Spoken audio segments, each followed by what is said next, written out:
माणूस म्हणून जगण्याचा अधिकार, शिक्षणाचा हक्क आणि कामगारांना कामगाराचं महत्त्वाचं जे हक्क असतं ते मिळवून देणं आणि संविधानाचा शिल्पकार म्हणून ओळखला जाणारा महापुरुष आणि क्रांतिकारी परमपूज्य डॉक्टर बाबासाहेब आंबेडकर यांची आज 134वी जयंती। नमस्कार, मी रोहिणी, तुम्ही बघत आहे पोलीस टाइम न्यूज। आज भारतरत्न डॉक्टर बाबासाहेब आंबेडकर यांची जयंती 134वी मोठ्या उत्साहात साजरी केली जात आहे आणि याच निमित्ताने आम्ही आलेलो आहोत दीक्षाभूमी या ठिकाणी।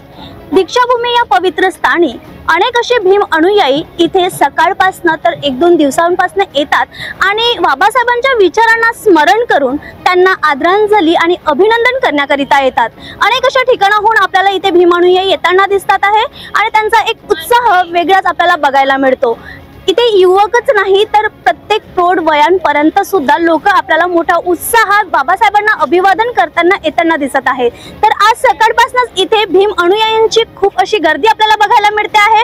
तर चला जाणून घेऊया आजच्या दिनी त्यांचा विचार काय आहे आणि यावर्षी 14 एप्रिल त्या निमित्ताने त्यांचा ते काय प्रशंसा घेऊन इथे आलेले आहेत। तर आणि आतापर्यंत किती अनुयायी इथे येऊन गेलेले आहेत जाणून घेऊया इथल्या कार्यकर्त्यांकडून, आयोजकांकडून आणि आलेल्या भीम अनुयायांकडून।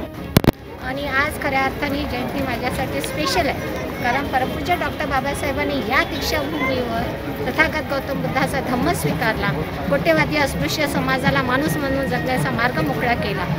त्या बाबासाहेबांना वंदन करण्याकरिता महाबोधी महाविहाराच्या संदर्भामध्ये एक सुप्रीम कोर्टामध्ये मी याचिका दाखल केलेली आहे आणि माझा 200% विश्वास आहे की ती याचिका आमच्या बाजूने येईल आणि संपूर्ण बौद्ध समाजाला हा महाबोधी महाविहार सोपवण्यासाठी मला वाटते की ही सगळ्यात चांगली बाबासाहेबांना आदरांजली। धन्यवाद। जय भीम, जय बुद्ध, जय भारत। मी वीणा सवाईकर, मी मुंबईला राहते।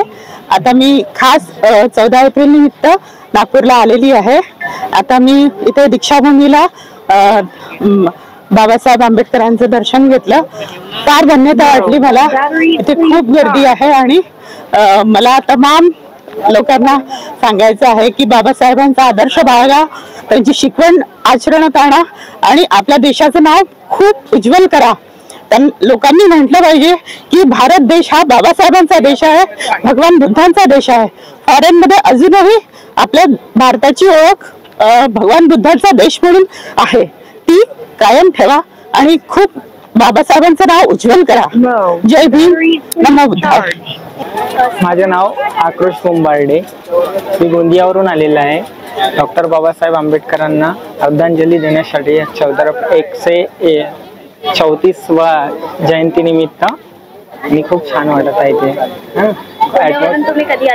मी काल आलेला आहे, गोंदियावरून काल आलेला आहे आणि खूप छान ॲटमॉस्फिअर आहे, खूप क्राऊड आहे आणि नागपूरमध्ये पण खूप ठिकाणी क्राऊड आहे। माझं नाव विनोद भाऊराव पाटील, राहणार नागपूर। माझं ग्रॅज्युएशन इथे 1986 झालं आहे। आजपर्यंत मी इथून सर्टिफिकेट काढली नाही, लिव्हिंग सर्टिफिकेट। माझं हेच म्हणणं आहे नवीन पिढीला की तुम्ही बाबासाहेबाच्या विचारानं चाला, एवढंच माझं म्हणणं आहे।